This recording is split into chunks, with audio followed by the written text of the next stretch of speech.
സ്കൂളുകളിലും കോളേജുകളിലും പോകാത്ത കുട്ടികളുള്ള വീട് വളരെ വിരളമാണ്. ഇങ്ങനെ സ്കൂളുകളിലും കോളേജുകളിലും പോകുന്ന കുട്ടികളുള്ള എല്ലാ വീടുകളിലും തീർച്ചയായും നോട്ട് പുസ്തകങ്ങളും ടെക്സ്റ്റ് പുസ്തകങ്ങളും എല്ലാ വർഷവും അവശേഷിക്കുന്നുണ്ടാകും. ഞങ്ങൾക്ക് ഒരു ഓർബിറ്റ് വിന്നേഴ്സ് എന്ന് പറയുന്ന ട്യൂഷൻ സെൻ്റർ ഉള്ള കാര്യം ഞാൻ ആദ്യമേ പറഞ്ഞിരുന്നു. നമ്മളവിടെ ഒരു ദിവസം പോയി വ്ളോഗ് എടുത്തതുമാണ്. അവിടെയും ഒരുപാട് കുട്ടികൾ അവരുടെ ആവശ്യമില്ലാത്ത നോട്ട് പുസ്തകങ്ങൾ എടുത്ത് കളഞ്ഞിട്ട് പോകാറുണ്ട്. ഞാനതെല്ലാം പെറുക്കി കൂട്ടി വീട്ടിലേക്ക് എടുത്തിട്ട് വന്നിട്ടുണ്ട്. എൻ്റെ വീട്ടിലും അതുപോലെ ഒരുപാട് നോട്ട് പുസ്തകങ്ങളുണ്ട്. അതിൽ പലതും എഴുതി തീർന്നതാണ്, എന്നാൽ എഴുതി തീരാത്ത നോട്ട് പുസ്തകങ്ങളുണ്ട്. ഇന്നത്തെ പരിപാടി എന്ന് പറയുന്നത് ഈ നോട്ട് പുസ്തകങ്ങളിൽ നിന്ന് എഴുതിയ പേജ് കട്ട് ചെയ്ത് മാറ്റി എഴുതാത്ത പേജിനെ ഉള്ള പുസ്തകങ്ങളെ എടുത്തു വെച്ച് അടുത്ത വർഷങ്ങളിലേക്ക് ഉപയോഗിക്കുക എന്നുള്ളതാണ്. കഴിഞ്ഞ 2 വർഷങ്ങളായിട്ട് ഞാൻ കോളേജിൽ പോകുമ്പോൾ ഒരു നോട്ട് ബുക്ക് പോലും ഞാൻ കാശ് കൊടുത്ത് വാങ്ങിച്ചിട്ടില്ല. പലരും ഒഴിവാക്കിയിട്ട് പോയ നോട്ട് പുസ്തകങ്ങളെടുത്ത് ക്ലീൻ ചെയ്ത് അതിൽ എഴുതിയ പേജുകൾ പറിച്ചെടുത്ത് അതിനെ കൊണ്ടുപോയി സ്ക്രാപ്പ് ഷോപ്പിൽ ആക്രി കടയിൽ കൊണ്ടുപോയി കൊടുത്ത് അതിനെ കാശാക്കി പിന്നെ എഴുതാത്ത ആ ഭാഗം വെച്ചിട്ടാണ് ഞാൻ എൻ്റെ നോട്ട് പുസ്തകങ്ങളായി ഉപയോഗിക്കാറ്. ഇന്നും എൻ്റെ കയ്യിൽ ഒരുപാട് നോട്ട് പുസ്തകങ്ങൾ കിട്ടിയിട്ടുണ്ട്. ഞാൻ നിങ്ങൾക്ക് കാണിച്ചു തരാം. This is Amal from space diaries. എല്ലാവർക്കും സ്പേസ് ഡയറീസിൻ്റെ മറ്റൊരു വീഡിയോയിലേക്ക് ഹൃദ്യമായ സ്വാഗതം. ഇതെല്ലാമാണ് ഇന്ന് നമുക്ക് കിട്ടിയിട്ടുള്ള പുസ്തകങ്ങൾ. ഇതിൽ നിന്ന് നമുക്ക് ഏതൊക്കെ എഴുതിയ പേജുകളും എഴുതാത്ത പേജുകളും വേർതിരിച്ചെടുക്കേണ്ടതുണ്ട്. അപ്പോൾ അതിലേക്ക് കടക്കാം. കഴിഞ്ഞ ദിവസം NIT യിൽ നിന്ന് പോരുന്ന വീഡിയോയിൽ ഞാൻ നിങ്ങൾക്ക് കാണിച്ചു തന്നിരുന്നു ഒരു കെട്ട് പേപ്പറുകൾ, അതുപോലെ ഞാൻ കുറച്ച് നോട്ട് പുസ്തകങ്ങൾ എടുത്തിരുന്നു. അതെല്ലാം ഞാൻ ഇവിടെ കൊണ്ടുവന്നിട്ടുണ്ട്. ഇപ്പോൾ ഈ എഴുതിയ പുസ്തകങ്ങൾ കൊണ്ട്, എഴുതിയ പേപ്പറുകൾ കൊണ്ട് നമുക്കൊരു ഉപയോഗമില്ല.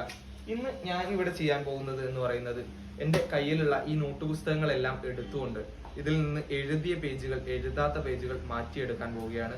എഴുതിയ പേജുകൾ ഞാൻ കട്ട് ചെയ്ത് മാറ്റിയിട്ട് എന്നിട്ട് നമ്മളത് സ്ക്രാപ്പ് ഷോപ്പിൽ കൊണ്ടുപോയി വിൽക്കും. എഴുതാത്ത ഭാഗം അടുത്ത അധ്യയന വർഷത്തിൽ നമ്മൾ ഉപയോഗിക്കും. അങ്ങനെ 1 മണിക്കൂറിൻ്റെ കഷ്ടപ്പാടിനൊടുവിൽ എല്ലാത്തിനെയും വെവ്വേറെയാക്കിയിരിക്കുന്നു. എഴുതിയ പേപ്പറുകൾ വേറെയും എഴുതാത്ത പേപ്പറുകൾ വേറെയും ആക്കിയിട്ടുണ്ട്. ഞാൻ കാണിച്ചു തരാം. ഇപ്പോൾ എഴുതി കഴിഞ്ഞ് ഇനി ഉപയോഗിക്കാൻ പറ്റാത്തതിനൊക്കെയാണ് ഇത് വെച്ചിട്ടുള്ളത്. എന്നിട്ട് പുസ്തകങ്ങളുടെ ചട്ടേനെ വേറെ ആക്കിയിട്ടുണ്ട്. ചട്ട ഇവിടെയുണ്ട്, മാഗസിൻസ് ഒക്കെ അവിടെയുണ്ട്, ന്യൂസ് പ്രിന്റുകൾ ഇവിടെ, പിന്നെ കുറച്ച് പുസ്തകങ്ങൾ ഇവിടെ ഉണ്ട്. ഇത് എഴുതിയ പുസ്തകങ്ങളാണ്. പിന്നെ അത് പൊതിഞ്ഞിരുന്ന പൊതികളാണിത്. അതുപോലെ തന്നെ എഴുതി കഴിയാത്ത, അതായത് പേജുകൾ ബാക്കിയുള്ള പുസ്തകങ്ങൾ ഇത്രയ്ക്കധികം ഞങ്ങൾക്ക് കിട്ടിയിട്ടുണ്ട്. ഇത് ഇനി 1-2 വർഷം ഓടാനുള്ള അത്രയും പുസ്തകങ്ങൾ ഇവിടുന്ന് കിട്ടിയിട്ടുണ്ട്. ഇവിടുന്ന് മാത്രമല്ല, ഇത് ഓർബിറ്റിലെയും പുസ്തകങ്ങളുണ്ട്. എല്ലാത്തിനെയും വേറെ വേറെ ആക്കിയിട്ടാണ് ഞാൻ കൊണ്ടുപോയി കൊടുക്കുന്നത്. പിന്നെ ഇവിടെ കാർഡ്ബോർഡുകളാണ്. ഇതെല്ലാം കാർഡ്ബോർഡ് വെറൈറ്റീസ് ആണ്. ഇതെല്ലാം വേറെ കൊടുക്കാനുള്ളത്. ന്യൂസ് പേപ്പേഴ്സ് ഇതെല്ലാം വേറെ വേറെ റേറ്റ് ആയതുകൊണ്ടാണ് ഞാൻ വേറെ വേറെ ആക്കിയിട്ട് സെപ്പറേറ്റ് ചെയ്തിട്ടുള്ളത്. ഇനി ഇതെല്ലാം കൊണ്ട് നമുക്ക് നേരെ സ്ക്രാപ്പ് ഷോപ്പിലേക്ക് പോവാം. അങ്ങനെ എല്ലാം എടുത്ത് സ്ക്രാപ്പ് ഷോപ്പിലെത്തി. ഇനി ഇതെല്ലാം ഒന്ന് തൂക്കിയെടുക്കാം. അങ്ങനെ എല്ലാം കൂടെ കൊണ്ടുവന്ന് വിറ്റ് 302 രൂപ നമുക്ക് കിട്ടിയിട്ടുണ്ട്. അപ്പോൾ ഇന്നത്തെ വീഡിയോയിൽ നമ്മൾ പഴയ പുസ്തകങ്ങൾ, ഓർബിറ്റിൽ നിന്നുള്ളതും വീട്ടിൽ നിന്നുള്ളതുമായിട്ടുള്ള പുസ്തകങ്ങൾ എടുത്ത് അതിൽ എഴുതിയ പേജുകൾ കട്ട് ചെയ്ത് മാറ്റി അതിൽ വേസ്റ്റ് ആയിട്ടുള്ള പേപ്പറുകൾ ന്യൂസ് പേപ്പറുകളുടെ കൂടെ കൂട്ടി സ്ക്രാപ്പ് ഷോപ്പിൽ കൊണ്ടുപോയി വിറ്റ് നമ്മൾ 300 രൂപ ഏൺ ചെയ്തിരിക്കുന്നു.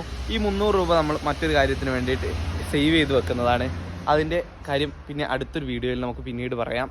ഇപ്പോൾ നമ്മൾ ചെയ്തിട്ടുള്ള ഈ പുസ്തകങ്ങളുണ്ടല്ലോ, എഴുതാത്ത ഭാഗമുള്ള പുസ്തകങ്ങൾ, അത് നമ്മൾ അടുത്ത വർഷങ്ങളിലേക്കായിട്ട് ഉപയോഗിക്കുന്നതാണ്. നിങ്ങളുടെ വീട്ടിലുള്ള പുസ്തകങ്ങളും ഇതുപോലെ തന്നെ കട്ട് ചെയ്തുകൊണ്ട് ഇനിയും ഉപയോഗിക്കണം എന്നാണ് എനിക്ക് നിങ്ങളോട് പറയാനുള്ളത്. ഇത് പിശുക്കാണ് എന്ന് പറയുന്നവരോട് എനിക്ക് പറയാനുള്ളത്, ഇത് എൻ്റെ കടമയാണ്.